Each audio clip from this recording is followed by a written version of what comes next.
Start చేసావా?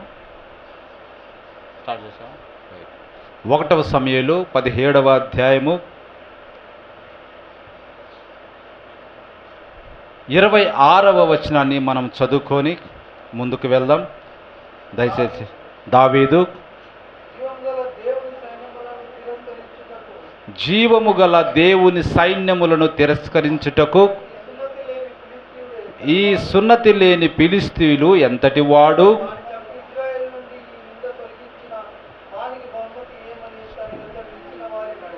వాని చంపి ఇశ్రాయేలు నుండి ఈ నింద తొలగించిన వానికి బహుమతి ఏమని తన యొద్ద నిలిచిన వారిని అడుగగా.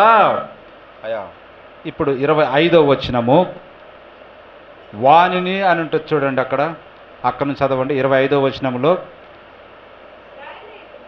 అదంతా కాకుండా ముందుకు రండి, వానిని అనేది ఉంటుంది చూడండి.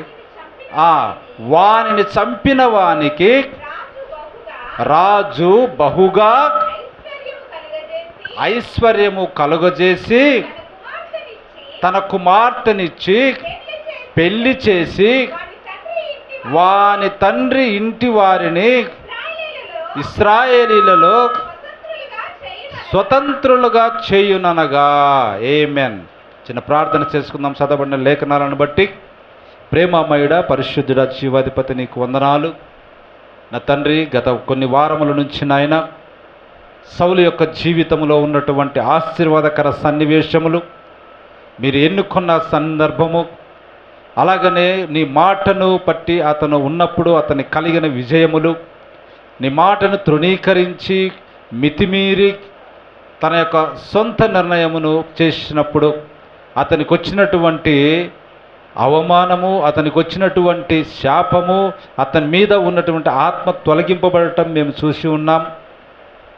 ఇదిగో నా తండ్రి, ఈ దినము ప్రభువా దావీదు నా తండ్రి ఇదిగో ఈ యొక్క 17వ అధ్యాయంలో ఎంటర్ అయినట్టుగా మేము చూస్తూ అయా యొక్క సౌలు జీవితాన్ని మా జీవితానికి కూడా అనువదించుకుంటూ ఎక్కడ తప్పులు జరిగి ఉన్నాయో, ఎక్కడ ఒప్పులు జరిగి ఉన్నాయో గ్రహించి అటు రీతి కాకుండా నీ కృపకు పాత్రలు ఉండులాగున నీ వాక్యమును బట్టి మేము నడుచుకోవాలి అనే సందర్భములను మేము తెలుసుకుంటూ ముందు కొనసాగుచుండగా గొప్ప పరిశుద్ధాత్ముడుగా మీరున్నారు. ఈ వాక్యములను తీసుకొని మాతో మాట్లాడి ఈ దినము ప్రభువా నీ వాక్య ప్రత్యక్షతను మాకు దయచేయమని, వినుచున్న మాకు నా తండ్రి గ్రహింపును నాయన దాని ప్రకారం జీవించలాగిన కృప చూపుమని నీకే ఈ లేఖనాలను అప్పగించుకుంటూ మా రక్షకుడైన యేసుక్రీస్తు నామమున ప్రార్థన చేయుచున్నాము. ఆమెన్. మనందరం కూర్చుందాం. సిస్టర్స్ అండ్ బ్రదర్స్,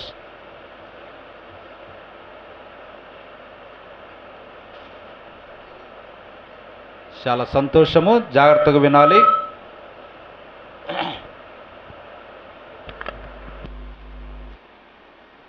అందరు కూడా ప్రశాంతంగా ఉండండి. వాతావరణం కూడా చాలా చక్కగా ఉన్నది. 1 గంట మెసేజ్ మనం చెప్పుకుందాం. కొంచెం ఓపిక పట్టుకోండి దయచేసి. నా వైపే మీరు చూస్తూ విన్నట్లయితే మీకు పాఠము బాగా గుర్తుండిపోతుంటుంది. టీచర్లు కూడా పాఠం చెప్తున్నప్పుడు మనం వారి ముఖంకెళ్ళే చూస్తూ ఉంటే మనకు పాఠం అర్థమవుతుంది, గుర్తుంటుంది. అయితే మనం ఏం చేస్తామంటే సహజంగా తలను నేలకు వేసుకొని టీచర్ చెప్తా ఉంటే మనం కింద ఎప్పుడైతే చూస్తామో మనం సరైన అవగాహన అన్నది చేసుకోలేమన్నమాట. దానివల్లనే మనం పరీక్షలలో తప్పిపోతూ ఉంటాం. కాబట్టి ఒక వ్యక్తి మాట్లాడుతున్నప్పుడు మనం ఆ వ్యక్తి కళ్ళల్లోకి సూటిగా చూస్తూ ఆ పెదాల వైపే, ఆ మాటల వైపు చూస్తూ ఉండాలంట. అప్పుడు అవతల వ్యక్తి మాట్లాడుతున్నది నాకు ఇంట్రెస్ట్ ఉన్నది అని అర్థము, మరియు ఆ అవతల వ్యక్తి చెప్పిన మాటలు జ్ఞాపకం ఉంటాయంట. అయితే అవతల వ్యక్తి మాట్లాడుతున్నప్పుడు మనం ఏం చేస్తామంటే ఆ పక్క చూపులు ఈ పక్క చూపులు చూసుకుంటూ వింటూ కొన్ని సమాధానం మనం ఇస్తూ ఉంటాం. అదేంటిదంటే నువ్వు చెప్పేది త్వరగా చెప్పి ముగించేసేయి, అంత ఇంట్రెస్ట్ నాకు లేదు అన్నట్టుగా ఆ అవతల వ్యక్తి అర్థం చేసుకుంటాడంట. కాబట్టి అది కాకుండా మనం అతని ముఖంలో ముఖం పెట్టి వింటూ ఉంటే అప్పుడు మనకు ఏదైనా కానీ బాగా స్పష్టంగా అర్థమవుతుంది, జ్ఞాపకము కూడా అది ఉంటుందంట. ఇది మీరు జ్ఞాపకం పెట్టుకోవాలి. హల్లెలూయా. దేవుని నామమునకు మహిమ కలుగును గాక. ఇప్పుడు చూడండి, దావీదు ఏమని పిలుస్తా ఉన్నాడంటే, జీవము గల దేవుని సైన్యములను తిరస్కరించుటకు ఈ సున్నతి లేని ఫిలిష్తీయుడు ఎంతటి వాడు, వాణ్ణి చంపి ఇశ్రాయేలీయుల నుండి ఈ నింద తొలగించిన వానికి బహుమతి ఏమిటని తన యొద్ద నిలిచిన వారిని అడిగాడు. అడిగితే ఆ సైన్యము దగ్గర లేకపోతే యుద్ధము దగ్గర నిలిచిన వారు ఏమని చెప్తున్నారంటే, ఆ ఫిలిష్తీయుని చంపిన వానికి రాజు బహుగా ఐశ్వర్యము కలగజేయును. ఒకటేంటిది చెప్పండి, ఒకటేంటిది? బహుగా ఐశ్వర్యము ఐశ్వర్యం అంటే ఏంటిది? ధనము, ధాన్యం అన్నది అది. తర్వాత తన కుమార్తెనిచ్చి పెళ్లి చేసి ఏం చేస్తా ఉన్నాడు? రెండవదిగా తన కుమార్తెనిచ్చి పెళ్లి చేస్తాడు. అంతేకాదు, వాని తండ్రి ఇంటి వారిని ఇశ్రాయేలీయులు స్వతంత్రులుగా చేయును. రెండవది ఏంటి? మూడవది ఏంటిదంట? ఏ వ్యక్తి అయితే ఆ ఫిలిష్తీయుని చంపుతాడో వారి తండ్రి ఇంట ఉండే మిగతా అన్నదమ్ములను, అక్కచెల్లెలను అందరినీ కూడా ఏం చేస్తారంట? స్వతంత్రులు బ్రతకటానికి అవకాశము ఉంటుంది. ఎన్ని ఉన్నాయి? 3 ఉన్నాయి. హల్లెలూయా, దేవుని నామమునకు మహిమ కలుగును గాక. చూడండి, ఇప్పుడు మనము పాఠంలోనికి వస్తూ ఉన్నాం. సౌలు దేవుని చేత ఎన్నుకోబడ్డాడు, దేవుని చేత ఆశీర్వదింపబడ్డాడు, దేవుని ఆత్మతోటి నింపబడ్డాడు, దేవుని మాట ప్రకారం నడుచుకున్నప్పుడు ఎన్నో విజయాలను చూశాడు. తర్వాత దేవుని మాటను బట్టి నడుచుకొనక అతను పాపము చేసి దేవుని ఆత్మను పోగొట్టుకున్నాడు. దేవుని ఆత్మను అతను ఎప్పుడైతే పోగొట్టుకున్నాడో, రాజుగా ఉండకుండా దేవుడు ఎప్పుడైతే తిరస్కరించాడో, ఇశ్రాయేలు మీద అతనికి ఆధిపత్యం అనేది ఇక రాబోయే రోజులలో ఉండదని ఆ దేవుడు ఎప్పుడైతే అతను తెలియజేశాడో, ఆ తర్వాత దావీదును అభిషేకించాడుగా మనం చూసాం. ఇశ్రాయేలు మీద రాజుగా సమూయేలుతోటి దావీదును ఆశీర్వదించినట్టుగా, అభిషేకించినట్టుగా మనం చూసాం. తర్వాత సౌలుకు దురాత్మ ఒకటి వచ్చినట్టుగా మనం చూసాం. దేవుని ఆత్మ ఎప్పుడైతే సౌలుని విడిచిపోయిందో ఏమొచ్చేసింది? అతనికి దురాత్మ దేవుని దగ్గర నుంచి వచ్చి అతన్ని పట్టి పీడిస్తూ ఉన్నది. అలా దురాత్మ వచ్చినప్పుడల్లా చమత్కారముగా సితార వాయించే దావీదును వారు తీసుకొని వచ్చి ఆ యొక్క సితారాను వాయించినప్పుడల్లా ఆ యొక్క దెయ్యము వెళ్ళిపోతూ ఉన్నట్టుగా మనం చూసాం. ఆ తర్వాత దావీదు యథాప్రకారము మళ్ళీ ఎక్కడికి వెళ్ళిపోయాడు? తన బెత్లెహేం అనే ఊరికి వెళ్ళిపోయి అక్కడ తన పని అయినటువంటి గొర్రెలను కాసుకుంటూ ఆయన అక్కడ గడుపుతూ ఉన్నాడు. అలా గడుపుతూ ఉంటే ఈ సమయంలో ఏమైనదంట? ఫిలిష్తీయులు ఒక సైన్యముగా సమకూర్చుకొని యూదా దేశములోని ఒక ప్రాంతములోనికి వచ్చి ఇశ్రాయేలుతో యుద్ధము చేయాలని వారికి ఎదురుగా యుద్ధాన్ని సమకూర్చుకున్నారు. జాగ్రత్తగా వినాలి. దావీదు ఎక్కడ ఉన్నాడు? బెత్లెహేములో గొర్రెలను కాసుకుంటూ అక్కడ అతను ఉన్నాడు. ఈలోపు ఏం చేశారు? ఫిలిష్తీయులందరూ కూడా కలుసుకొని ఒక గొప్ప యుద్ధాన్ని వారు ప్రకటించి ఇశ్రాయేలీయుల మీదకి వచ్చి ఉన్నారు. వారు ఒక పర్వతం మీద ఉన్నారు, అంటే ఒక కొండ మీద ఉన్నారు. వీళ్ళు ఇంకొక కొండ మీద ఇశ్రాయేలీయులు ఉన్నారు. మధ్యలో ఏమున్నదంట? పెద్ద లోయ, అంటే కొండ నుంచి కిందికి దిగితే కొంత ప్రాంతం అన్నది ఉంటుంది, సమాంతరమైన ప్రాంతం ఉంటుంది. ఇటుపక్క ఫిలిష్తీయులు ఉన్నారు. అప్పుడు ఉన్నప్పుడు ఎదురెదురుగా యుద్ధానికి దిగి ఉన్నారు. ఇంకా యుద్ధము ఎవరు స్టార్ట్ చేయలేదు. ఈలోపు ఫిలిష్తీయుల నుండి గొల్యాతు అనే పేరు గల ఒక వ్యక్తి యొక్క ఫిలిష్తీయుల సైన్యముల నుండి బయటికి వచ్చాడు. ఎక్కడి నుంచి వచ్చాడు? ఫిలిష్తీయుల సైన్యముల నుండి బయటికి వచ్చి ఇశ్రాయేలీయుల సైన్యముకు ఎదురుగా వచ్చి నిలబడ్డాడు. ఏం పేరు అతని పేరు? ఏం పేరు అతని పేరు? చెప్పాలి. ఏం పేరు అతని పేరు? గొల్యాతు. అతని పేరేం పేరంట? గొల్యాతు. ఇప్పుడు చూడు, అతను ఒక శూరుడు. ఎటువంటి వాడంట? శూరుడు అంటే ఏంటిది? యుద్ధములో బాగా ఆరి తేరినవాడు, బలవంతుడు. చూడండి, ఇంకా చూడండి, అతను ఎంత పొడవు ఉన్నాడు అంటే ఇక్కడ వాక్యం తెలియజేస్తూ ఉన్నది.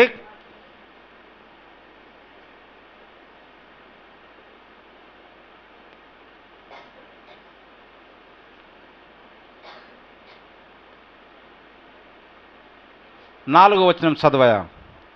17వ అధ్యాయం 4వ వచనం. ఎంత పొడవు ఉన్నాడు ఒక్కసారి చూద్దాం.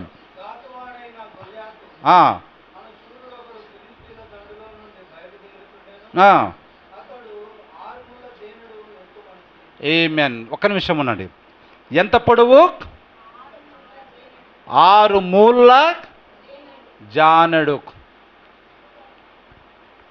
ఒకసారి మీరు ఒక 6 మూళ్ళు ఇట్లా కొలవండి. దాని తర్వాత మళ్ళా ఒక జానెడు పెట్టండి. ఎంత ఎత్తుంటాడో ఒక్కసారి ఆలోచన చేయండి. అంత ఎత్తు ఉన్నాడు అంటే మనుషులందరిలో కల్లా ఎత్తైన వాడు. 6 మూల జానెడు, మూరల జానెడు. ఒక్కసారి బాగా గమనించండి. మరి సౌలు ఎటువంటి వాడు? ఆయన కూడా ఇజ్రాయెల్ ప్రజలందరిలో ఒకళ్ళు ఎత్తైన వాడే కదా. అందరికీ భుజాలు పైకి ఉన్నాయి కదా. ఇప్పుడు చూడు, సౌలు ఎత్తైన వాడే, ఆయన కంటే కూడా ఇంకెవరు ఎత్తుకున్నారు? గొల్యాతు ఎత్తుకున్నాడు. ఇప్పుడు సౌలు మీద ఏమి లేదు? దేవుని యొక్క ఆత్మ లేదు. బాగా గమనించండి. ఇప్పుడు యుద్ధము ఏమైనది? సరి సమానమై ఉన్నది. ఈయన ఎత్తైన వాడే, ఇతను ఎత్తైన వాడే. వీళ్ళకు సైన్యం ఉంది, వాళ్లకు సైన్యం ఉన్నది. బాగా గమనించాలి. ఇంతకుముందు చూసినప్పుడు దేవుని ఆత్మను పొందుకొని ఉన్నప్పుడు సౌలు, వాళ్ళు 1,00,000కు చిల్లర ఫిలిష్తీయులు లేకపోతే అమాలేకీయులు అనే వాళ్ళు ఎవరో వస్తే సులభంగా ఏం చేశాడు సౌలు? వారిని ఓడించినట్టుగా మనం చూసాం. సులభంగా వారిని ఓడించాడు. అప్పుడు ఏమున్నది సౌలు మీద? దేవుని యొక్క ఆత్మ ఉంది కాబట్టి భయపడలే. ఇప్పుడు ఇద్దరు ఇంచుమించుగా సరి సమానమైన సౌలు ఉన్నాడు ఎత్తులో, సౌలు కూడా సూర్యుడుగా ఉన్నాడు, ఇంకా గొల్యాతు కూడా సూర్యుడుగా ఉన్నాడు, ఎత్తుకునే ఉన్నాడు. ఆ సైన్యములో, ఇశ్రాయేల్ సైన్యములో ఎత్తైన వాడు ఎవరైనా ఉన్నాడంటే ఎవరు? సౌలే అయి ఉన్నాడు. ఫిలిష్తీయుల్లో ఎత్తైన వాడు ఎవరైనా ఉన్నారంటే ఎవరు? గొల్యాతు అయి ఉన్నాడు. ఇప్పుడు ఇరువురు సమానంగా ఉన్నారు ఇంచుమించుగా. మరి భయము ఎవరికి వచ్చింది? సౌలుకు భయం పుట్టుకుంది. రాజే భయం పుట్టుకొని జడుచుకున్నప్పుడు ఇక ఆయన దగ్గర ఉన్నటువంటి సూర్యులు ఏమవుతారు? వారు కూడా భయపడతారు. పైగా ఈ గొల్యాతు వచ్చి ఏమని చెప్తా ఉన్నాడంటే బయటికి వచ్చే సైన్యములో నుండి,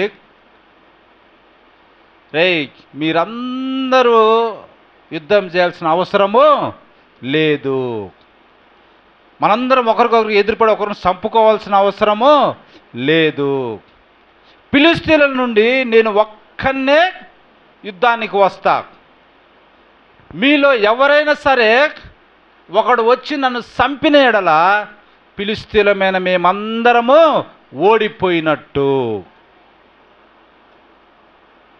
ఇశ్రాయేల్ ప్రజలైన మీరందరూ గెలిచినట్టు.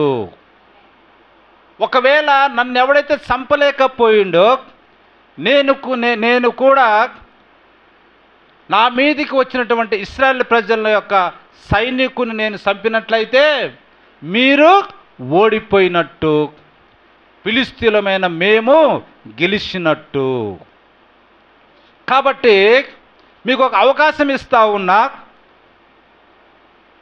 ఒక్కడు నా మీదకి వచ్చి నన్ను పడగొట్టండి, ఒక్కరు నన్ను పడగొట్టినట్లయితే, నన్ను చంపినట్లయితే మేమంతా ఓడిపోయినట్టే అని సవాలు చేస్తూ ఎన్ని దినములు ఉన్నాడంట అతను?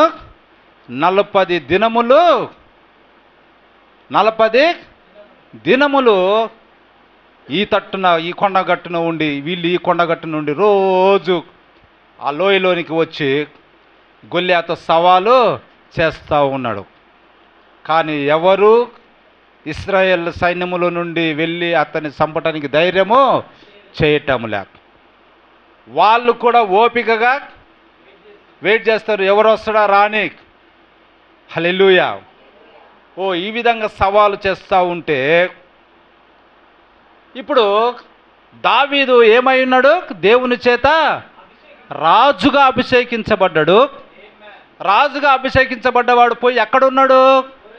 గొర్రెలు కాస్తా ఉన్నాడు. ఇప్పుడు రాజుగా అభిషేకించబడినవాడిని దేవుడు ఏం చేయాలి? హెచ్చించాలి. అతన్ని ప్రజల మధ్యలో తీసుకురావాలి. ప్రజలకు అతను సూర్యుడిని చూపించాలి. ఇతను మీ రాజు అని అతను ఒక కార్యముతోటి ఏం చేయాలి? ప్రత్యక్షపరచాలి. హల్లెలూయా. దేవుని మహిమ కలుగును గాక. ఇప్పుడు చూడండి, యేసుక్రీస్తు దేవుని కుమారుడు. యేసుక్రీస్తు దేవుని చేత పంపబడిన ఒక ప్రవక్త. యేసుక్రీస్తు దేవుని చేత పంపబడిన లేఖనంలో రాయబడిన ఒక మెస్సయ్య. ఇప్పుడు ఆయన మెస్సయ్యనే, ఆయన దేవుడే, ఆయన రక్షకుడే, ఆయన ప్రవక్త. అయితే ఆయన ఏ విధంగా బయట పెడతాడు? ఆమేన్. హల్లెలూయా. ఇప్పుడు మన మధ్యలో ఒక డాక్టర్ ఉన్నాడు. డాక్టర్ అని చెప్పడానికి అతను ఏం చేయాలి? అతను క్లినిక్ పెట్టాలి, హాస్పిటల్ నడపాలి. అతనిలో ఆ ఇన్స్ట్రుమెంట్స్ అన్నీ ఉండాలి. ఆ మెడలో స్టెతస్కోప్ అనేది ఉండాలి. ఇంజక్షన్ చేయడానికి ఏం రావాలి? సరైన విధానం అన్నది అతను రావాలి. ఏ యొక్క జబ్బుకు దేనికి ఏ టాబ్లెట్లు రాయాలన్న జ్ఞానం అతనికి ఉండాలి. అప్పుడు అతను ఆ విధంగా క్లినిక్ పెడితే అప్పుడు ఏమవుతుంది? ప్రజలకు, ఓహో ఇక్కడ పలానా వ్యక్తి డాక్టర్గా ఉన్నాడు. నువ్వు ఆ విధంగా క్లినిక్ పెట్టకుండా నువ్వు ఇంట్లోనే ఉండి నేను డాక్టర్ను అంటే ఏ ప్రజలు నమ్మరు. ఎందుకంటే డాక్టర్ దానికి ప్రూఫ్ ఏముండాలి? ఏంటిది? అట్లనే యేసుక్రీస్తు మెస్సయ్య, యేసుక్రీస్తు రక్షకుడు, యేసుక్రీస్తు దేవుని కుమారుడు. దాని ప్రూఫ్ ఏంటి? కాబట్టి ఆయన ప్రజల మధ్యకు వచ్చి ఆ యొక్క రుజువులన్నిటినీ, లేకపోతే లేఖనములో రాయబడిన వాటన్నిటినీ నెరవేర్చుకుంటూ వారి కళ్ళ ముందు చూపిస్తూ ఆయన ముందు కొనసాగినట్టుగా మనం చూస్తూ ఉన్నాం. హల్లెలూయా. దేవుని మహిమ కలుగును గాక. ఇప్పుడు ఈ విధంగా పంతులు తీరి ఉన్నప్పుడు దావీదేమో గొర్రెలు కాస్తా ఉన్నాడు. ఇక్కడ వేరే చోటనేమో యుద్ధముకు అంత సిద్ధపడి ఏం చేయాలనో పాల్పోవటం లేదు. ఇంచుమించు 40 దినాలుగా వస్తూ ఉన్నది. ఇప్పుడు యేసుక్రీస్తు లేకపోతే దేవుడు ఒక ప్రణాళికను ఏర్పరుస్తూ ఉన్నాడు. హల్లెలూయా. దేవుని మహిమ కలుగును గాక. హల్లెలూయా. దేవుని మహిమ కలుగును గాక. ఇప్పుడు 12వ వచనం ఒకసారి చదవండి.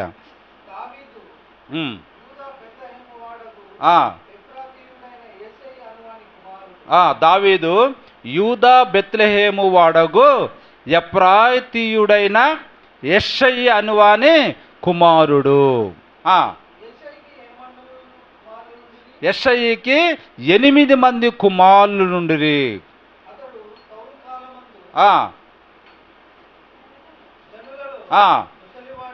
ఆమేన్. హల్లెలూయా. ఒక్క నిమిషం ఉండండి.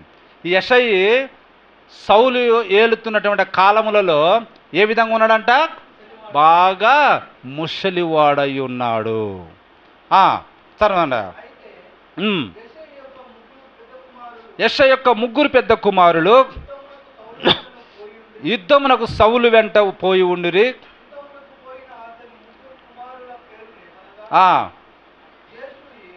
పెద్దవాడు ఏలియాబు, రెండవవాడు అబినాదాబు, మూడవదాడు షమ్మా. ఈ 3 కూడా పెద్ద కుమారులు వరుసపెట్టి ఎక్కడ ఉన్నారు? యుద్ధములో సౌలు దగ్గర ఉన్నారు. అంటే గొల్లియాతును రోజు ఈ 3 కుమారులు చూస్తూ ఉన్నారు. హల్లెలూయా. దావీదు కనిష్ఠుడు. కనిష్ఠుడు అంటే చిన్నవాడు, అంటే 8వ వాడు. హల్లెలూయా, దేవుని మహిమ కలుగును గాక. చదవండి 15. దావీదు బెత్లెహేములో తన తండ్రి గొర్రెలను మేపుచు సౌలునొద్దకు తిరిగిపోవచ్చు వచ్చుచు ఉండెను. ఆ ఫిలిష్తీయుడు ఉదయమునను సాయంత్రమునను బయలుదేరుచు 40 దినములు తన్ను తాను అగపరుచుకొనుచు వచ్చెను. ఈ విధంగా ఉదయం సాయంత్రం సవాల్ చేస్తాం, నన్ను ఎవడైనా చంపుతాడా రండి, నన్ను ఎవడైనా చంపుతాడా రండి అని. ఇప్పుడు దేవుడు చూడండి ఎటువంటి ప్రణాళిక చేస్తూ ఉండ. యెషై అప్పుడున్న కాలంలో ఎటువంటి వాడంట? ముసలివాడు. ఆ ముసలివానికి ఒక కోరిక కలిగింది. తన యొక్క 3 కుమారులు ఎక్కడున్నారు? సౌలు వద్ద యుద్ధములో ఉన్నారు. ముసలివానికి వారి యొక్క యోగక్షేమాలు తెలుసుకోవాల్సిన ఆశ అతనికి పుట్టినది. అయ్యో యుద్ధం జరుగుతున్నది, మరి యుద్ధంలో ఏ విధంగా ఉన్నదో ఏంటో మనకు తెలియదు. నా 3 కుమారులు, పెద్ద కుమారులు అక్కడ ఉన్నారు, మరి వాళ్ళు యుద్ధంలో చనిపోయారా సజీవంగా ఉన్నారా ఏ విధంగా ఉన్నదో ఈ యొక్క యెషైకి తెలియక ఆయన ఏం చేశాడు? ఆ కోరిక పుట్టి, దేవుని మహిమ కలుగును గాక.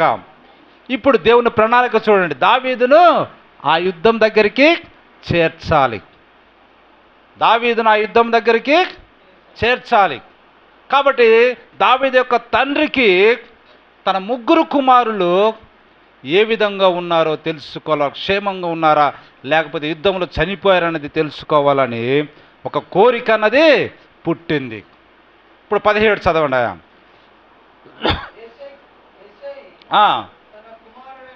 కాబట్టి ఆ కోరిక పుట్టారక యెషై తన కుమారుడైన దావీదుని పిలిచి,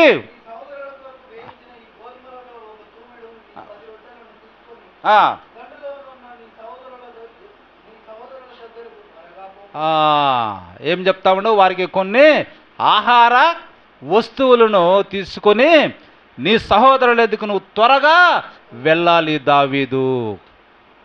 హల్లెలూయా. తర్వాత ఏం చేశాడంట?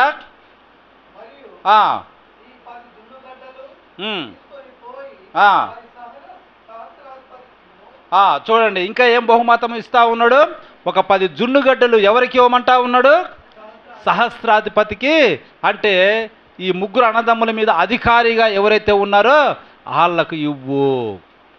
అప్పుడు ఏమవుద్దంటే వీరు చనిపోకుండా జాగ్రత్తగా యుద్ధం చేయలాగున సహస్రాధిపతి వీళ్ళ మీద కొంత కనికరము చూపుతాడు అని ఈ బహుమానములనిచ్చి తినుబండరాలనిచ్చి ఏం చేశాడు?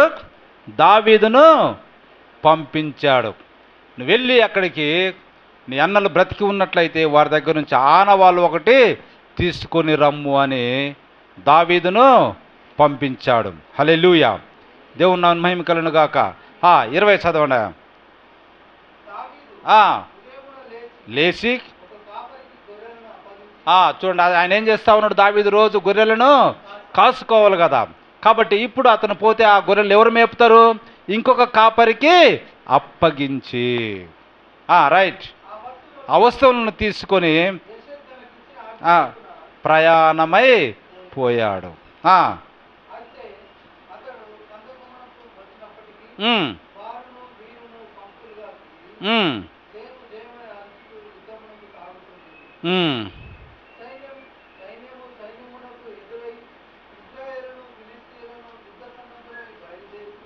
చూడండి ఈయన వచ్చారక ఆ యొక్క లోయ దగ్గరికి, ఆ 2 కొండల మధ్యలోనికి వచ్చారక ఏం చేస్తూ ఉన్నారంట? జయము జయమని వాళ్ళు అరుస్తూ ఉన్నారు, జయం జయమని వీళ్ళు అరుస్తూ ఉన్నారు. కాబట్టి దావీదు తెచ్చిన ఆ వస్తువులను సామాగ్రిని కనిపెట్టుకునే వాడి దగ్గర ఉంచి పరిగెత్తిపోయి సైన్యములో వచ్చి ఆ యొక్క 3 అన్నదమ్ములను కనుగొని వారిని కుశల ప్రశ్నలు అడుగుతా ఉన్నాడు. అన్న మీరు ఎలా ఉన్నారు? అన్న నువ్వు ఎలా ఉన్నావు? చిన్న అన్న నువ్వు ఎలా ఉన్నావు? 3వ అన్న నువ్వు ఎలా ఉన్నావు? 2వ అన్న నువ్వు, పెద్ద అన్న నువ్వు ఎలా ఉన్నావు? ఏంటి ఎట్లా జరుగుతున్నది అని వారిని మంచి చెడ్డలు అడుగుతూ ఉన్నాడు. అడుగుతూ ఉంటే వాళ్ళ పెద్దన్న ఏం చేశాడు? దావీదుని చూసి విసుక్కొని, నువ్వు నిజంగా ఎందుకు వచ్చావురా ఇక్కడికి? నీకేం పనిపాట లేదా?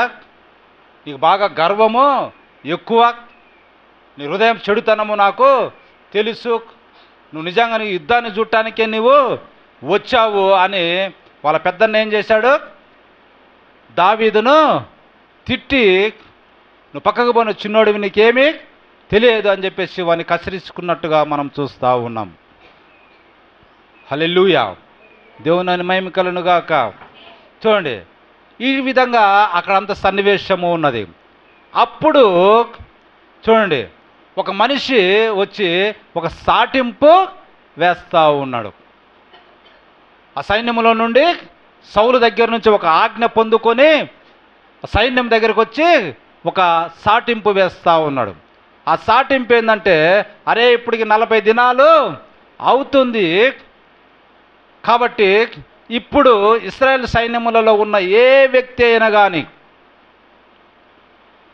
గొల్యాతుని చంపినట్లయితే వాడికి ఏమిస్తా, ఆ ఐశ్వర్యం ఇస్తా, బహుగా సంపద ఇస్తా, వెండి బంగారం అనే వస్తువులన్నిటిని కూడా నేను ఇస్తా. సౌలు చెప్తా ఉన్నాడు.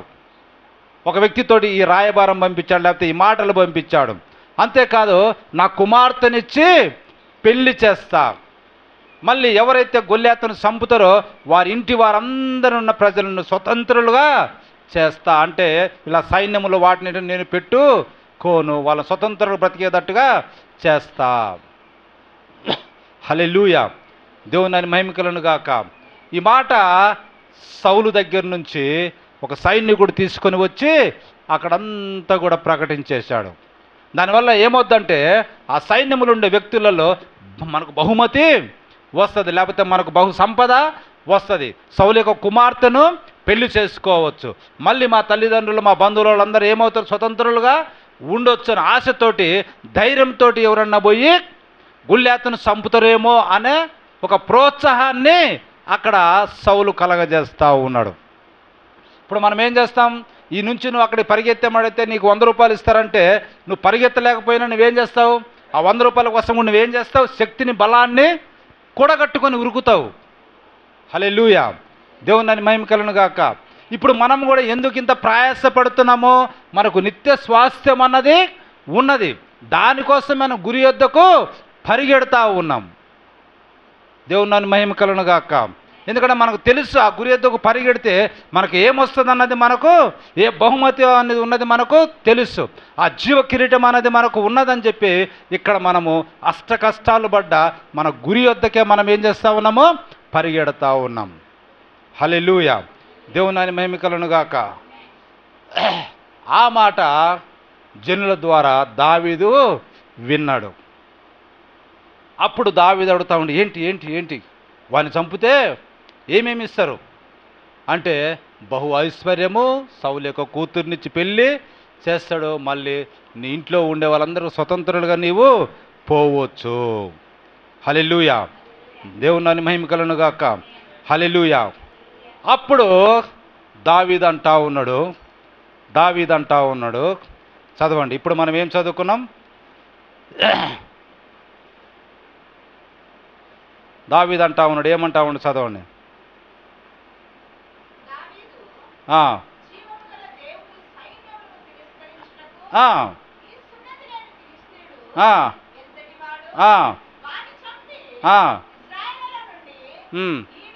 తొలగించుదును. ఏమని మాట్లాడుతా ఉండే హెచ్చలయ్యా? ఎంత వయసు? 16, 15, 17 సంవత్సరాలు ఉండొచ్చేమో. హల్లెలూయా.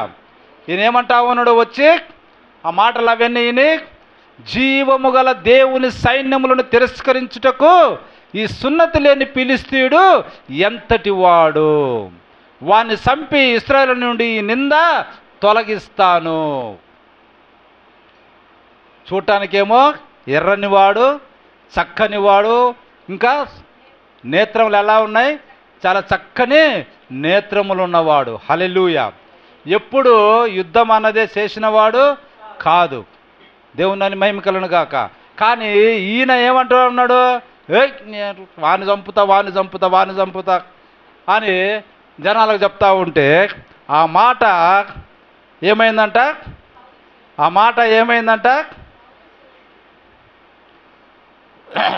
31 ఒకసారి చదవండి, ఏమైందో. ఆ, ఆ, ఆ, ఆ. ఆమేన్. ఎచ్చులా ఏం చేశాడంట? నేను చంపుతానని నలుగురితో, అంటే నలుగురు పడ్డ మాట ఏమైపోద్ది, ఇంకా వాడితే కలిసి చివరికి ఎక్కడికి పోయిందంట? రాజు అయిన సౌలుకు ఆ మాట వినబడినప్పుడు అప్పుడు దావీదును సౌలు పిలిపించాడు. దేవుని మహిమ కలుగును గాక. ఈ ఫిలిష్తీయుని బట్టి ఎవరి మనసును కృంగ నిమిత్తము లేదు. దావీదు ఏమంటా ఉన్నాడు సౌలు దగ్గరికి వెళ్ళి, ఆ ఫిలిష్తీయుని బట్టి ఏంటంట? ఎవరి మనస్సును కృంగ నిమిత్తము లేదు, మీ దాసుడనైన నేను వానితో పోట్లాడుదునని దావీదు సౌలుతో అంటా ఉన్నాడు. ఆమేన్. పోంగనే చూడు ఎంత ధైర్యమో ఈయనకు. ఆడనేమో ఏం కూతలు కూశాడు, ఏమని మాట్లాడాడు? సున్నతి లేని ఫిలిష్తీయుని చూడండి, వీడెంతటి వాడు అంటే అక్కడ తిరస్కారం అన్నది కనపడుతూ ఉంది. వాడిని తిరస్కరిస్తూ ఉన్నాడు. సౌలు దగ్గరికి వచ్చారుగా ఏమంటా ఉన్నాడు? వానిని బట్టి ఎవడి మనసు కృంగ నిమిత్తము లేదు, మీ దాసుడిని నేను వానితో పోట్లాడుదును. ఆమేన్. హల్లెలూయా. దేవుని మహిమ కలుగును గాక. నేను పోట్లాడుతున్నాయని పోయారు, బక్కగా ఇంతెత్తే ఉండి ఎర్రగా రూపసిగా కనపడతా ఉన్నాడు. ఆల్రెడీ అంతకుముందు దావీదును సౌలు చూసిన వాడే. ఎందుకంటే ఆ దెయ్యం పట్టినప్పుడల్లా సితార వాయించింది ఎవరు? దావీదే. హల్లెలూయా. దేవుని మహిమ కలుగును గాక. ఇప్పుడు సౌలు అంటా ఉండు, అరే ఆ ఫిలిష్తీయుని ఎదుర్కొనడానికి నీకు బలము చాలదు. ఫస్ట్ ఆయన ఏం చూస్తూ ఉన్నాడు? దావీదు ఎట్లున్నాడు? బక్కగా ఉన్నదే 16-17 సంవత్సరాల వయసు అప్పుడు ఇంచుమించుగా. నీకేం చాలదంట? వారిని ఎదుర్కొనడానికి నీకు బలము చాలదు, నీవు బాలుడవు. ఇంకా ఏంటంట? నీవు బాలుడు. అంటే బాలుడు నన్ను ఎప్పుడు దాకా పిలుస్తారు? 18, 19 ఇయర్స్ వరకు టీన్ అంటారు దాన్ని. అందుకే 19 సంవత్సరాల వరకు కూడా ఇంకా దేని కింద లెక్క? బాలుడు కిందనే లెక్క. ఆల్రెడీ 20 వస్తే ఇక అక్కడి నుంచి అతను ఏమని పిలుస్తాడు? యవనస్తుడి కింద లెక్క కడతారు. మీరు పరిశుద్ధ గ్రంథంలో కూడా చూస్తే 20 సంవత్సరాల పైబడిన వారిని యుద్ధానికి లెక్కలోనికి తీసుకుంటా ఉంటారు. హల్లెలూయా. దేవుని మహిమ కలుగును గాక. చాలా సందర్భంలో ఆ మాట ఉంటుంది. పిల్లలను ఎన్ని సంవత్సరాల తర్వాత యుద్ధానికి లేదా పెద్దవారిగా లెక్కేయడానికి ఉంటుందో? 20 సంవత్సరాల నుంచి. కాబట్టి ఇప్పుడు ఇంకా బాలుడు అంటే ఇంకా ఏంటిది? 19, 18, 17, 16 చూడండి, ఆ టీనేజ్ అంటారు దాన్ని. కాబట్టి ఇంకా ఇతను బాలుడు. హల్లెలూయా. అయితే ఫిలిష్తీయుడు బాల్యము నుండి యుద్ధాభ్యాసం చేసిన వాడు. సౌలు ఏమని చెప్తా ఉండు? అరే నువ్వు చిన్నపిల్లవాడివి, నీకు బలము చాలదు. వాడైతే చిన్నప్పటి నుంచే యుద్ధం ఎట్లా చేయాలని దాని అభ్యాసము చేసినవాడు. చూడండి ఏమంటా ఉండు అని దావీదుతో చెప్పిండు. అప్పుడు దావీదు అంటా ఉన్నాడు, మీ దాసుడును నేను నా తండ్రి యొక్క గొర్రెలను కాయిచుండా సింహమును ఎలుగుబంటి వచ్చి మందనోలుండి ఒక గొర్రె పిల్లను ఎత్తుకొని పోవచ్చుండగా నేను దానిని తరిమి చంపి దాని నోట నుండి ఆ గొర్రెను విడిపించి తిని, అది నా మీదికి రాగా దాని గడ్డము పట్టుకుని దాన్ని కొట్టి చంపి తిని, మీ దాసుడని నేను ఆ సింహమును ఎలుగుబంటిని చంపితేనే జీవము గల దేవుని సైన్యమును తిరస్కరించిన ఈ సున్నతి లేని ఫిలిష్తీయుడు వాటిలో ఒక దాని వలె అగుననియు, సింహము యొక్క బలము నుండి ఎలుగుబంటి యొక్క బలము నుండి నన్ను రక్షించిన యెహోవా ఈ ఫిలిష్తీయుని చేతిలో నుండి కూడాను నన్ను విడిపించుననియు చెప్పెను. నువ్వు బాలుడు, నీకు బలము చాలదురా. వాడు చిన్నప్పుడు అలముచి యుద్ధాభ్యాసం చేసి బాగా నేర్పరి ఇంతెత్తున్నారా నాయన, నేను వాడితో సరసమానంగా ఎత్తున్నా, నేనే భయపడుతున్నా అని అంటే అప్పుడు దావీదేం చెప్తా ఉన్నాడు? నేను ఏ ఘనకార్యములు చేశాను, దేవుడు నాకు ఏ విధంగా తోడై ఉన్నాడో అన్న దానిని రాజైన సౌలుకు తెలియజేశాడు. నేను గొర్రెలు కాసుకుంటా ఉంటే సింహం వచ్చింది.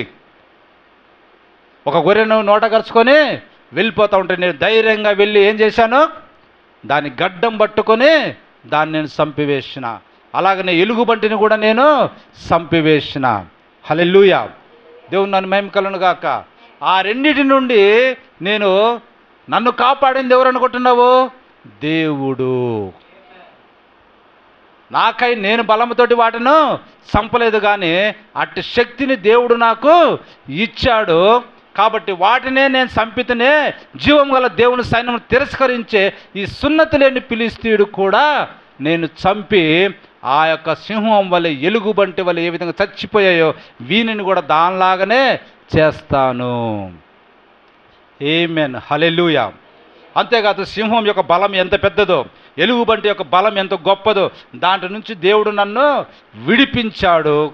కాబట్టి ఈ ఫిలిష్తీయుని చేతిలో నుండి కూడా నన్ను దేవుడు విడిపించును.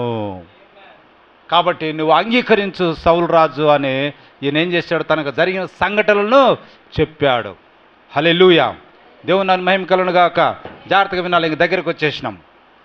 అప్పుడు వాటన్నిటిని విన్న తర్వాత ఇప్పుడు రాజుకు కూడా కొంచెం ధైర్యం వచ్చి ఏమని చెప్తా ఉన్నాడో చూడండి. యెహోవా అందుకు సౌలు, పొమ్ము, యెహోవా నీకు తోడుగా నుండునుగా కానీ దావీదుతో అనేను. చివరికి ఏం చేశాడు ఆయన, నువ్వు వెళ్ళు, యెహోవా నీకు తోడుగా ఉన్నాడని సౌలు తన యుద్ధ వస్త్రమును దావీదుకు ధరింపజేసి రాగి శిరస్త్రాన్ని ఒకటి కట్టి యుద్ధ కవచము తొడిగించను. అవన్నీ తొడుక్కుండారక ఆయనకు దావీదుకు అది అలవాటు లేదు కాబట్టి వాటన్నిటిని ఆయన తీసివేశాడు. ఇవన్నీ నాకు వాడిక లేదు, వీటితో నేను వెళ్ళలేనని సౌలుతో చెప్పి వాటిని తీసివేసి తన కర్ర చేత పట్టుకొని ఏటి లోయలో నుండి 5 నున్నని రాళ్లను ఏరుకొని తన యొద్దనున్న చిక్కములో నుంచుకొని ఒడిచెల చేత పట్టుకొని ఆ ఫిలిష్తీయుని చేరువకు పోయెను. ఈ శిరస్త్రాణం ఇవన్నీ కట్టారక ఇవన్నిటితో నేను పోలేనా, ఇవే నాకు సగం బరువు ఉన్నాయి, నాకు ఇవన్నీ అవసరం లేదు. వాడు తీసివేసి ఏం చేశాడంట, ఏటి లోయల నుండి నున్నటి 5 రాళ్లను. హల్లెలూయా. 5 అంటే యేసుక్రీస్తు, 5 అంటే జీసస్. జీసస్లో ఎన్ని అక్షరాలు ఉన్నాయి? 5 ఉన్నాయి. హల్లెలూయా, దేవుని నన్ను మహిమ కలుగును గాక. 5 అంటే గ్రేస్. గ్రేస్ అనే దాంట్లో ఎన్ని అక్షరాలు ఉన్నాయి? 5 అక్షరాలు అంటే కృప. హల్లెలూయా, దేవుని నన్ను మహిమ కలుగును గాక. ఆయన ఏరుకున్నది ఏందంట, దేవుని యొక్క కృపను ఏరుకున్నాడు. ఆమేన్, హల్లెలూయా. 5 అంటే ఏంటిదంట, యేసుక్రీస్తు, జీసస్. హల్లెలూయా. క్రైస్త్ అనేది కూడా 5 అక్షరాలు ఉంటాయా? CHRIST, అందులో 6 అక్షరాలు ఉన్నాయి. చూడండి, యేసు లేదా జీసస్ అనేది 5 అక్షరాలు.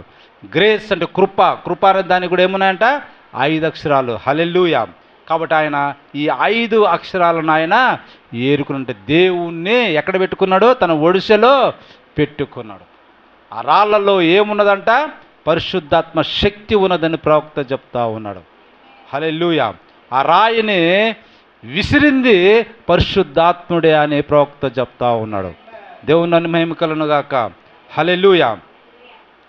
ఇప్పుడు చూడండి, ఎక్కడికి వెళ్ళాడంట, ఫిలిష్తీయుని దగ్గరికి, అంటే చేరువకంటే కొంచెం దగ్గరికి వెళ్తా ఉన్నాడు. ఇప్పుడు ఫిలిష్తీయుడు బయలుదేరి దావీదు దగ్గరికి వచ్చి తన డాలును ఒకడు మోస్తా ఉన్నాడు. వాడు ముందు వస్తూ ఉంటే ఫిలిష్తీయుడు వెనక వచ్చి దావీదు దగ్గరికి వచ్చి చుట్టూ పార చూసి, వాడు ఎంత ఎత్తున్నాడు, 6 మూల జానడు ఎత్తుండేవాడు. ఈయన ఎంత ఉన్నాడు, ఇంతే ఉన్నాడు. చుట్టూ పార చూసి కిందికి చూశారక ఎవరున్నారంట, దావీదును కనుగొని. హల్లెలూయా. అతడు బాలుడై ఎర్రటి వాడును రూపసి అయి ఉండుట చూసి అతన్ని తృణీకరించను. వాడికి వెళ్ళి చూడంగానే, దావీదుకి వెళ్ళి చూడంగానే ఎట్లున్నాడంట, బాలుడును ఎర్రని వాడును ఇంకా మంచి రూపసి అంటే మంచి అందగాడై ఉన్నాడు. హల్లెలూయా. వాడు చూసి, అరే చిన్న పిల్లవాడా, ఈయనతో నేను యుద్ధం చేయాలి, నా పరువు ఏమైపోద్ది, అంతే కదా, నా పరువు ఏమైపోద్ది చల్ అని అన్నీ ఏం చేశాడు, తృణీకరించడం అంటే అది. చల్ ఇక్కడి నుంచి పో. చూడండి, ఫిలిష్తీయుడు కర్ర తీసుకొని నువ్వు నా మీదికి వచ్చుచున్నావే, నేను కుక్కనా అని దావీదుతో చెప్పి ఫిలిష్తీయుల యొక్క దేవతల పేరిట దావీదును చెప్పిస్తూ ఉన్నాడు. ఈయనేం తీసుకుపోయిండు? దావీదు ఏం తీసుకుపోయిండు? ఒడిసెల అంటే ఎట్లా ఉంటుంది? కర్ర ఇట్లా ఇట్లా ఉంటుంది, మనకు కింది ఉంటుంది కర్ర, అది కర్రనే కదా. కాబట్టి ఫిలిష్తీయుడు చూసి ఏమంటా ఉండు, నువ్వు కర్ర తీసుకొని నా మీదకి వస్తా ఉన్నావు, నేనేమన్నా కుక్కనా? హల్లెలూయా అని చెప్పి ఫిలిష్తీయుల యొక్క దేవతల పేరుతో ఏం చేస్తా ఉన్నాడు? దావీదును చెప్పిస్తూ, నా దగ్గరికి రమ్ము, నీ మాంసమును ఆకాశ పక్షులకును భూ మృగములకును ఇచ్చివేతునని ఆ ఫిలిష్తీయుడు దావీదుతో పలుకుతా ఉన్నాడు. నేనేమన్నా కుక్కనా? నా దగ్గరికి వచ్చినావంటే ఇప్పుడు నువ్వేమైపోతావు? నీ మాంసము పీసులుగా చేసి ఆకాశ పక్షులకు భూజంతువులకు ఆహారంగా ఇస్తా అన్నాడు. అప్పుడు దావీదు అంటా ఉన్నాడు, సవాల్ చూడండి ఇప్పుడు ఎట్లా ఉందో, నువ్వు నా దగ్గర రా, నేను ఇట్లా చేస్తానంటే దావీదు ఏమని సవాల్ చేస్తా ఉండు, నీవు కత్తియు ఈటయు బల్లెమును ధరించుకుని నా మీదకి వచ్చుచున్నావు. ఏమున్నాయంట? కత్తి, ఈటె, బల్లెము ఉన్నది. వీటిని ధరించుకుని నా మీదకి నువ్వు వస్తా ఉన్నావు. అయితే నీవు తిరస్కరించిన ఇశ్రాయేలీల సైన్యముల అధిపతికి యెహోవా పేరిట నేను నీ మీదకి వచ్చుచున్నాను. ఆమేన్, హల్లెలూయా. నువ్వు బల్లెము, డాలు, నువ్వు కత్తి, ఈటయు, బల్లెమును పట్టుకుని నువ్వు వస్తున్నావు. అయితే నువ్వు ఎవరైతే తిరస్కరించి 40 దినాలు లెక్కలేనితనంగా మాట్లాడావో ఆ ఇశ్రాయేలీల సైన్యములకు అధిపతికి యెహోవా పేరట నేను నీ మీదికి వస్తా ఉన్నా. హల్లెలూయా. అంతేకాదు, ఈ దినమున యెహోవా నిన్ను నా చేతికి అప్పగించును, నేను నిన్ను చంపి నీ తల తెగవేతును. ఇశ్రాయేలులో దేవుడున్నాడని లోక నివాసులందరిని తెలుసుకున్నట్లు నేను ఈ దినమున ఫిలిష్తీయుల యొక్క కళేబరములను ఆకాశ పక్షులకు భూమృగములకు ఇత్తును. ఆమేన్, హల్లెలూయా. ఇప్పుడు చూడు, సవాలుకు ప్రతి సవాల్. ఆయన ఏమంటా ఉండ, గొల్యాతు నీ మాంసాన్ని ఎక్కడికి ఇస్తా? ఆకాశ పక్షులకు భూజంతువులకు ఇస్తా అంటే దావీదు కూడా తిరిగి ఏం చెప్తా ఉన్నాడు? నీదే కాదు, ఇశ్రాయేలు యొక్క కళేబరం అంటే చచ్చిపోయినా వారందరినీ కూడా ఎవరికి ఇస్తా? ఆకాశ పక్షులకు మృగములకు నేను కూడా ఇస్తా. హల్లెలూయా. దేవుని నన్ను మహిమ కలుగును గాక. హల్లెలూయా. దేవుని నన్ను మహిమ కలుగును గాక. అంతేకాదు, ఇక్కడ ఒక శ్రేష్టమైన మాట ఉంది, 47 చదవండి. యెహోవా కత్తి చేతను ఈటె చేతను రక్షించువాడు కాడని ఈ దండు వారందరూ తెలుసుకొందురు. చూడండి, ఈ దండు వారందరూ అంటే ఇశ్రాయేలీయులు తెలుసుకుంటారు, ఇంకా ఫిలిష్తీయులు తెలుసుకుంటారు. కత్తులు అవన్నీ ఉంటేనే కాదు యుద్ధము, వాడితోటి కాకుండా కూడా దేవుడు ఏం చేసేవాడు? యుద్ధాన్ని, జాగ్రత్తగా వినాలి, యుద్ధాన్ని గెలిచేవాడు. హల్లెలూయా. దేవుని దాన్ని మహిమ కలుగును గాక. చూడండి, అక్కడ ఇంత చక్కని మాట ఉన్నదో, మరొకసారి చదవండి. అది యెహోవా కత్తి చేతను ఈటె చేతను రక్షించువాడు కాడని ఈ దండు వారందరూ తెలుసుకుందరు, యుద్ధము యెహోవాదే. ఆమేన్. ఆయన మిమ్మును మా చేతికి అప్పగించునని చెప్పాను. ఏమి చెప్తా ఉన్నాడు? ఆయన మా చేతికి మిమ్మల్ని అప్పగించేశాడు. హల్లెలూయా. చూడండి, దేవుని యొక్క ఆత్మ ఇప్పుడు దావీదు రాజుగా ఆయన ఏం కావాలి? ప్రజలలోకి తెలియబడాలి. రాజు అంటే దాని అర్థం ఏంటిది? ఏదైనా ఒక గొప్ప సంఘటన జరిగితేనే అరే ఈ వ్యక్తి పలాంది చేయగలడు అని నిరూపితం అవుతుంది. ఇప్పుడు చూడండి, మన ఊర్లలో అప్పుడప్పుడు పండగలు వచ్చినప్పుడు ఒక పెద్ద పందెపు గుండును 60 కేజీలు 70 కేజీలు 80 కేజీలు గుండును అక్కడ పెడతారు. పెట్టినప్పుడు ప్రజలందరూ కూడా మగవాళ్ళు దాని చుట్టూ ఉంటారు, ఉండి దాన్ని ఎత్తటానికి ప్రయత్నం చేస్తూ ఉంటారు. అంటే అప్పుడు ఏం తెలుస్తుంది? మనలో బలశాలి ఎవడు, ఇంత బరువునెత్తే శక్తి ఎవడికి ఉన్నదనేది అక్కడ ఆ వ్యక్తి తెలియబడతా ఉంటాడు. అట్లనే దావీదుకు కూడా ఇప్పుడు దేవుని యొక్క ఆత్మ అతనిలో రెచ్చగొడతా ఉంది, లేకపోతే అతన్ని ప్రోత్సాహపరుస్తూ ఉన్నది, లేకపోతే అతన్ని ఏం చేస్తూ ఉన్నది, బహుబలముగా వాడుకుంటా ఉన్నాడు. హల్లెలూయా, దేవుని మహిమ కలుగును గాక. ఇప్పుడు ఎటు తిరిగి ఎక్కడో గొర్రెలు కాస్తున్న దావీదు అసలు ఏమై ఉన్నాడు, అతని శక్తి ఏంటిది అనేది ప్రజలకు, ఇశ్రాయేల్ ప్రజలకు తెలియాలి కాబట్టి ఎంతటి గొప్ప యుద్ధాన్ని దేవుడు రంగం మీదకు తీసుకొని వచ్చాడో చూడండి. సౌలుని ఇప్పుడు ఏం చేయాలి, డౌన్ చేయాలి. దావీదుని ఇప్పుడు ఏం చేయాలి, హెచ్చించాలి. ఎందుకంటే దావీదుకు ఏమున్నది, దేవుని యొక్క అభిషేకం ఉన్నది. సౌలుకి ఏం లేదు, దేవుని యొక్క ఆత్మ విడిచిపోయింది. హల్లెలూయా, రాజుగా అభిషేకం నొందాడు కాబట్టి ఇప్పుడు రాజుగా అతను వృద్ధిలోకి రావాలి, రాజుగా తెలియపడాలంటే ఒక గొప్ప యుద్ధం అన్నది జరగాలి.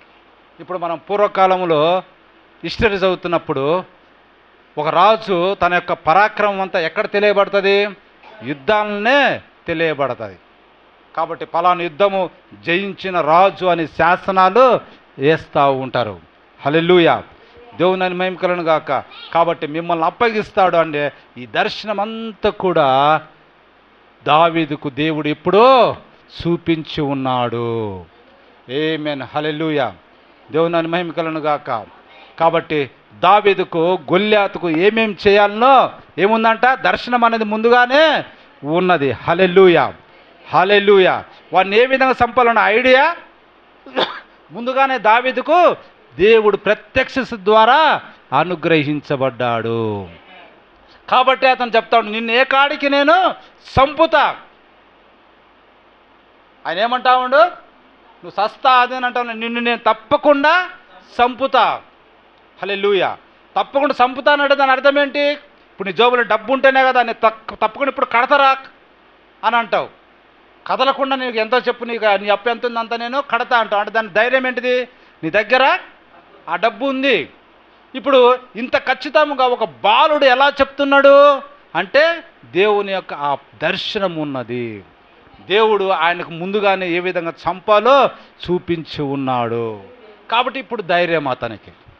హల్లెలూయా, దేవుడు తోడుగా ఉన్నాడని. సింహం యొక్క బలము నుండి, ఎలుగుబంటి యొక్క బలం విడిపించిన వాడు ఈ ఫిలిష్తీయుని చేతుల నుండి కూడా నన్ను విడిపించును.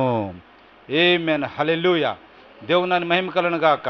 అప్పుడు ఈ మాటలు ఎప్పుడైతే చెప్పాడో ఆ ఫిలిష్తీయుడు లేచి దావీదును కలియుటకై అతనికి ఎదురుపోగా దావీదు వారిని ఎదుర్కొనుటకు సైన్యములతో త్వరగా పరిగెత్తుకొని పోయి ఏం చేశాడంటే దావీదు ఈ మాటలు ఇద్దరు ఎదురెదురు సవాళ్ళు, ప్రతి సవాళ్ళు విసురుకొని ఇప్పుడు ఇంకా దావీదు సరే అట్లయితే రా అని చెప్పేసి ఫిలిష్తీయుడు దావీదు దగ్గరకు వస్తూ ఉంటే దావీదు ఏం చేశాడు, వెనక్కి వారి యొక్క ఇశ్రాయేల్ సైన్యం దగ్గర ఏముంది అక్కడ పెట్టుకున్నాడు సంచి. ఎక్కడ పెట్టుకున్నాడు, ఆ ఏటిలో గులగరాలు ఏరుకొని అక్కడే పెట్టుకున్నాడు. కాబట్టి వెనక్కి పరిగెత్తుకుని పోయి తన సంచిలో చెయ్యి వేసి అందులో నుండి రాయి ఒకటి తీసి ఒడిసెలతో విసరి ఆ ఫిలిష్తీయుని నుదుట కొట్టెను. ఆమేన్, హల్లెలూయా. చూడండి, దగ్గర ఉంటే ఏమవుతుంది, అది విసిరి కొట్టడానికి వీలు పడదు. ఒడిసెల ఎంత దూరం ఉంటేనే అంత బలంగా అది, అంత ఫోర్స్గా, అంత శక్తిగా అది వెళ్ళగలదు. కాబట్టి పరిగెత్తుకుంటే వెనక్కి వెళ్ళి ఆ కొండ దట్టుకు వెళ్ళి చూడండి ఆ సంచిలో నుండి ఒక్క రాయి, హల్లెలూయా, అందులో నుండి రాయి ఒకటి తీసి ఎక్కడ పెట్టాడంట, ఒడిసెల్లో పెట్టి ఆ రాయి గురి చూసి వాడి నుదుటిన కొట్టాడు. హల్లెలూయా, ఆ రాయి వాని నుదురు చొచ్చినందున వాడు నేలను బోర్ల పడెను. ఓ దేవుని మహిమ కలుగును గాక. హల్లెలూయా, హల్లెలూయా, దేవుని మహిమ కలుగును గాక. ఒక మాట మనము చదువుదాము, ఆడు ఏ విధంగా ఏమేమి పెట్టుకొని వచ్చాడో అన్నది మనం చదువుదాము.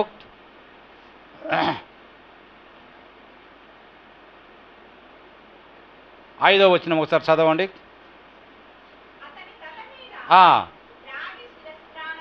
బాగా గమనించండి, తల మీద ఏమున్నదంట, శిరస్సుకు ఏముందంట, హెల్మెట్ ఏమున్నది? హెల్మెట్ ఉంది. ఎటువంటిది అది? రాగిది. శిరస్త్రాణం అంటే ఇది మొత్తం ఇట్లా రాగి అంటే ఎంతో బలముగా ఉంటుంది. ఇంకొకటి రాగి సొట్టబడుతుంది కానీ ఏం కాదు, రంధ్రము ఏర్పడదు. మీరు బాగా గమనించాలి. రాగి ఏమవుతుంది? నువ్వెంతైనా కొట్టు, అది సొట్టబడుతుంది.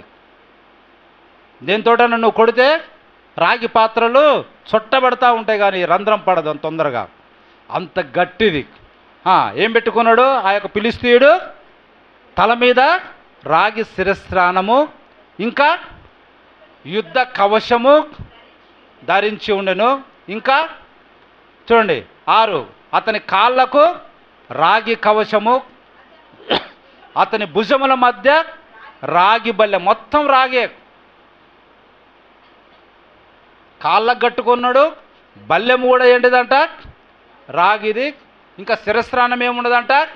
రాగిది. 7, అతని ఈటె నేతగాని దోనె అంత పెద్దది. ఎంతో పొడవైన ఈటె. అంటే ఈటె అంటే ఇట్లా విసురుతాం కదా, సన్నంగా ఉంటుంది. ముందు కొచ్చగా అది పెట్టి ఉంటారు, ఇనుముతోటి దేనితోటి చేసి. అది విసిరినప్పుడు పోయి కుచ్చుకుంటే ఇంకా చనిపోవటం అంటే ఉంటుంది. హల్లెలూయా. చూడండి, అటువంటి ధరించుకొని ఎక్కడికి వచ్చాడు? యుద్ధానికి వచ్చాడు. హల్లెలూయా. ఇప్పుడు దావీదు ఎక్కడ కొడతాడు? మొదలే ఏం చెప్పాను నేను మీకు? రాగితో మనం ఏది చేసినా ఏమవుతుంది? అది సొట్టబడుతుంది. అంత తొందరగా అది బొక్క పడదండి. హల్లెలూయా. వాడు మొదలే యుద్ధ నేర్పరి. కాళ్ళకు కట్టుకున్నాడు, శిరస్త్రాణం పెట్టుకున్నాడు, ఇంకా అవన్నీ కూడా ఉన్నాయి. మళ్ళీ డాలు కట్టుకొని ఉన్నాడు. ఒకడు డాలు మోస్తూనే ముందుకు వస్తుండే కదా. డాల్ అంటే ఏంటిది? డాల్ అంటే ఇట్లా పెద్దగా ఉంటుంది, ఒకటి వెడల్పాటి సీటు. అదేం చేస్తారు? ఇట్లా అడ్డం పెడితే ఈ మనిషి అనేది కనపడకుండా మోకాల పైనుంచి తల వరకు అది అడ్డ పెడుతుంది అన్నమాట. కత్తుల నుంచి, రాళ్ళ నుంచి, లేకపోతే ఇంకోటి దాని నుంచి అదేం చేస్తుంది? కాపాడితే వెడల్పుగా ఉంటుంది, దాన్ని పట్టుకోవడానికి ఉంటుంది. వెంటనే ఆ డాల్ను ఇట్లా అడ్డం పెట్టుకుంటారు. మరి మీరు చాలా సినిమాలలో లేకపోతే ఇంటి వాటిలలో చూస్తూ ఉంటారు. అట్లాంటి డాల్ కూడా అతనికి ఉన్నది. ఇప్పుడు రాయి అంతా గులకరాయి, మహా అంటే గులకరాయి. హల్లెలూయా. నున్నంగా ఉంది. హల్లెలూయా. దేవుని నన్ను మహిమ కలుగును గాక. ఇప్పుడు ఎక్కడ కొట్టాలి? పోనీ ఇక్కడ ఏమైనా బాడీకి కొడితే అదేమంతా సురుకు తెస్తుంది. సరే, సురుకు తెస్తుంది. ఈడేం పెట్టుకుంటాడు? డాల్ అడ్డం పెట్టుకుంటాడు. డాల్ అడ్డం పెట్టుకుంటే ఆ రాయి వచ్చి డాల్కు తగులుతుంది, టప్పని పడిపోతుంది. డాల్కి ఏమైనా అవుతుందా? పోనీ శిరస్త్రాణం పెట్టుకోండు, దానికి తాకిందనుకో అదేమవుతుంది? సొట్టబడుతుంది తప్ప బొక్కబడి మనిషి లోపలికి పోవడానికి వీలు లేదు. పోనీ కాళ్ళకేసి కొడదామంటే వాళ్ళ కాళ్ళకేం కట్టుకున్నాడు? రాగి అది కట్టుకొని ఉండే. ఇంక ఏడ కొడతాడు మరి? ఏమిటి ధైర్యం? హల్లెలూయా. దేవుని మహిమ కలుగును గాక. కాబట్టి ఖాళీగా ఉన్న ప్లేస్ ఏదంట? నుదురు. ఖాళీగా ఉన్న ప్లేస్ ఏమున్నది? నుదురు. కాబట్టి దేవుడు ముందుగానే అతనికి ఎక్కడ కొట్టాలన్న ప్రత్యక్షత ఇచ్చాడు. అందుకే అంత ధైర్యం. దేవుని మహిమ కలుగును గాక. కాబట్టి మనకు కూడా అదే ధైర్యం. మనం ఎక్కడ కొట్టాలి? ప్రార్థనే మన అత్యంత శక్తివంతమైన ఆయుధం. చూడండి, ప్రార్థనే మనకు అత్యంత శక్తివంతమైన ఆయుధం. కాబట్టి అపవాదిని లేకపోతే మన శత్రువును మనం ఎదుర్కొనే స్థలము ఏదైనా ఉన్నట్లయితే అది ఎక్కడ? ప్రార్థన. ఆమేన్. హల్లెలూయా. ఇప్పుడున్న మనకు అత్యవంతమైన శక్తివంతమైన ఆయుధం ఏంటిదంట? ఆయనకి ఇప్పుడు దావీదుకున్న అత్యంతమైన శక్తివంతమైన ఆయుధం ఏంటిది? రాయి. హల్లెలూయా. ఒడిశలతో నిండిన ఆ రాయి. హల్లెలూయా. దేవుని మహిమ కలుగును గాక. ఆయన ఏం చేశాడంట?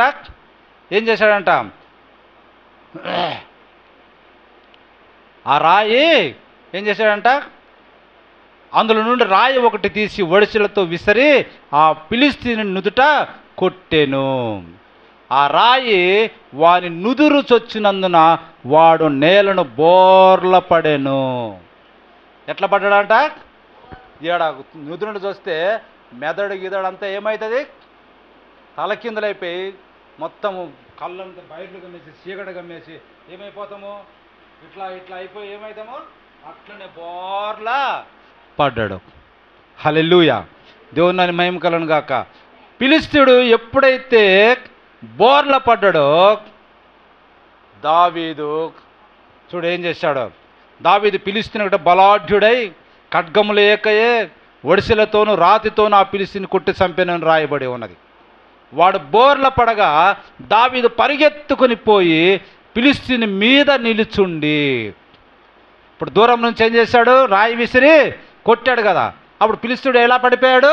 బోర్ల పడిపోయాడు. అప్పుడు దావీదు ఏం చేశాడు? పరిగెత్తుకుంటూ ఫిలిష్తీయుని దగ్గరికి వచ్చి వాని మీద అంటే వీపు మీద నిలుచుండి, వాడు ఏమేం చేస్తున్నాడు? కట్టె ఉంది, ఒక కత్తి ఉందని చెప్పాం కదా. కత్తి తీసుకొని వాని కత్తి వరదూసి, అంటే కత్తి ఎక్కడ ఉంటుంది? ఆ వరలో ఉంటుంది కదా, కత్తి పెట్టి ప్లేస్ ఉంటుంది కదా, దాన్ని వరదీసి వాని చంపి వాని తలను తెగవేశాను. ఆమేన్, హల్లెలూయా. ఏం చేశాడంట? కత్తి తీసుకొని మొత్తానికే తల నరికేసేసాడంట. హల్లెలూయా. ఫిలిష్తీయులు తమ సూర్యుడు సచ్చుట చూసి పారిపోయిరి. ఆమేన్, దేవుని మహిమ కలుగును గాక. హల్లెలూయా, హల్లెలూయా, హల్లెలూయా. మీతో అంతా పారిపోతూ ఉంటే ఇప్పుడు ధైర్యం ఎవరికి వచ్చింది? ఇశ్రాయేలుకు వచ్చింది, ఇశ్రాయేల్ సైన్యముకు వచ్చింది. ఇప్పుడు సౌలుకు ధైర్యం వచ్చింది. రే ఇదే ఛాన్స్ అని చెప్పేసి వీళ్ళేం చేశారు? ఫిలిష్తీయుల వెంటబడి వారిని తరిమి తరిమి తరిమి తరిమి ఎవరు దొరికినట్టుగా వారందరినీ ఏం చేశాడు? చంపుకుంటూ వచ్చారు. అప్పుడు దావీదు ఏం చేశాడంట? దావీదు ఏం చేశాడు? హల్లెలూయా, దేవుని మహిమ కలుగును గాక. హల్లెలూయా. ఇప్పుడు రాజు అడుగుతా ఉన్నాడు, అరే ఈ చిన్న కుర్రవాడు ఎవని కుమారుడని తన సైన్యాధ్యక్షుడిని అడుగుతా ఉన్నాడు. జాగ్రత్తగా వినాలి. తన సైన్యాధ్యక్షుడిని అడుగుతాడు, ఎవడు కుమారుడు అంటే, అయ్యా చూడండి వాడిని తీసుకొని రా. ఆ సైన్యాధ్యక్షుడైనటువంటి అబ్నేరుకు ఆయనకు కూడా ఈ దావీదు ఎవరో తెలియదు. కాబట్టి రాజు ఈ పడుచువాడు ఎవని కుమారుడు అడిగి తెలుసుకొని రమ్మని అతనికి ఆజ్ఞ ఇచ్చాను. దావీదు ఫిలిష్తీయుని చంపి తిరిగి వచ్చినప్పుడు అబ్నేరు అతన్ని పిలుచుకొని పోయి ఫిలిష్తీయుని తల చేతనుండగా అతన్ని సౌలు దగ్గరికి తోడుకొని వచ్చాను. ఆమేన్, హల్లెలూయా.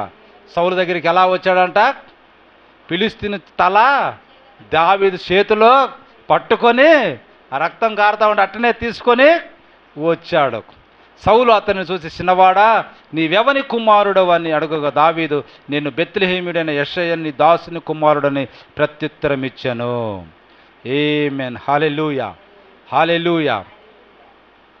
దేవుని మహిమ కలుగును గాక. కాబట్టి యుద్ధము దేవుడు ఎన్నుకున్న వ్యక్తిని దేవుడు తప్పకుండా ఏం చేస్తాడు? ఒకానొక దినాన్ని హెచ్చిస్తాడు. హల్లెలూయా. ఈ మాట మీరు బాగా గుర్తుపెట్టుకోవాలి. అందుకే మనకు పరిశుద్ధ గ్రంథంలో నూతన నిబంధనలు ఏముంటుంది? దేవుని యొక్క బలిష్టమైన చేతి కింద మీరు అణిగి ఉండండి. దేవుడు తగిన కాలమందు మిమ్మును హెచ్చించినట్లు మీరు దేవుని బలిష్టమైన చేతి కింద అణిగి ఉండండి. ఆమేన్, హల్లెలూయా. దావీదు ఎప్పుడైతే సమూయేలు వచ్చి ఆ యొక్క రాజుగా అభిషేకం చేశాడో, ఇక దావీదు నేను రాజును అది ఇదని ప్రజల్లోకి వెళ్ళి అది ఇది అదని ఆయన ఏమీ చెప్పుకోలేక, నన్ను దేవుడు అభిషేకించాడు, నన్ను రాజుగా ఎన్నుకున్నాడు, ఇప్పుడు మీరందరూ నాకు బానిసలుగా ఉండాలి, నేను చెప్పినట్టు వినాలని దావీదు ఏమీ అనలే. అతను వెళ్ళి ఏం చేశాడు? అణిగి గొర్రెలను కాసుకుంటా ఉండు. కానీ తగిన సమయం ముందు ఏమైనాడు? హెచ్చింపబడ్డాడు. అట్టి కార్యం మనకు కూడా జరుగుద్ది. ఆమేన్, హల్లెలూయా. కాబట్టి మనము కూడా ఏదో అయిపోవాలంటే మనం ఏమీ కాలేం. ఆయన చేతి కింద మనం అణిగి మణిగి ఉండి, ఇది ముందు బ్రదర్ చెప్పినట్టుగా మొదట ఏం కావాలంట? ఆయన నీతిని, ఆయన రాజ్యమును వెదికినట్లయితే మీకు అప్పుడు అన్నీ దయచేయబడును. కాబట్టి మనం ఎదగాలి అంటే ముందు మనము అణిగి ఉండాలి. హల్లెలూయా. మనం వృద్ధులనికి రావాలంటే దేవుని దగ్గర మనం తగ్గించుకొని మనము ఉండాలి. తగిన సమయం ముందు దేవుడు మనల్ని హెచ్చిస్తాడు అన్నది ఈ పాఠాన్ని బట్టి మనకు తెలియజేస్తూ ఉన్నది. దావీదు కూడా తగిన సమయం ముందు ఏం చేశాడు? ఇప్పుడు హెచ్చించినట్టుగా చూశాం. సైన్యం అందరి ముందు, రాజు యొక్క సైన్యాధ్యక్షుడైనటువంటి అబ్నేరు ముందు ఇప్పుడు ఈ చిన్నవాడు, ఎర్రనివాడు, చక్కనివాడు, రూపసైనవాడు ఏమైనాడు? యుద్ధశూరుడై ఉన్నాడు. ఆమేన్, హల్లెలూయా. యుద్ధమే నేర్వని వాడు ఇప్పుడు ఏమైనాడు? యుద్ధశూరుడై ఉన్నాడు. హల్లెలూయా. కాబట్టి ఆ మాట మనకు ఇక్కడ రాయబడి ఉన్నది. ఏ మాట రాయబడి ఉన్నది? చివరిగా ఆ మాట చదవండి.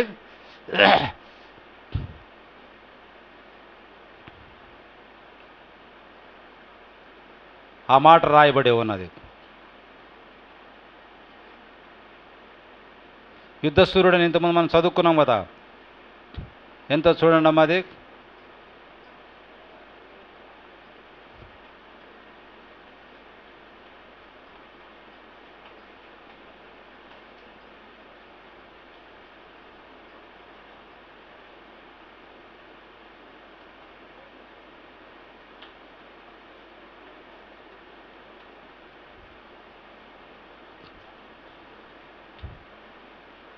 హల్లెలూయా.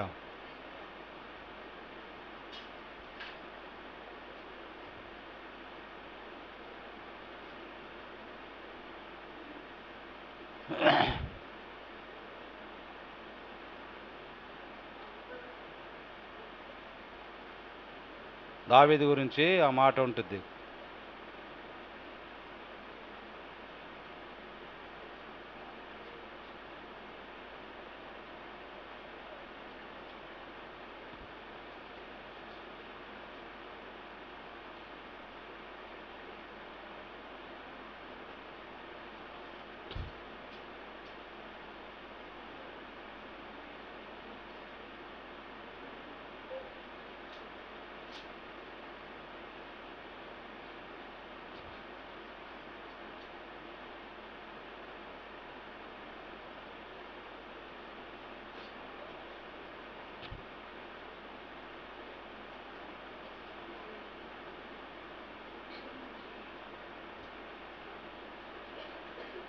సరే, పర్లేదు, మంచిది. హల్లెలూయా. దేవుని మహిమ కలుగును గాక. కాబట్టి ప్రియ సంగమా, మనము ఏం కావాలని తెలియజేస్తుంది ఈ పాఠం మనకు? ఆయన బలిష్టమైన చేతి కింద తగిన సమయమందు మనము అణిగి ఉన్నట్లయితే మనల్ని హెచ్చించే దేవుడిగా కనపడతా ఉండు. దేవుడు తన వాక్యమును దీవించునుగాక. దేవుడు మనందరినీ దీవించునుగాక. చిన్న ప్రార్థన చేసుకుందాం.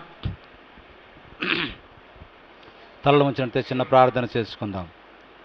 హల్లెలూయా. క్లోజ్ అయినాను.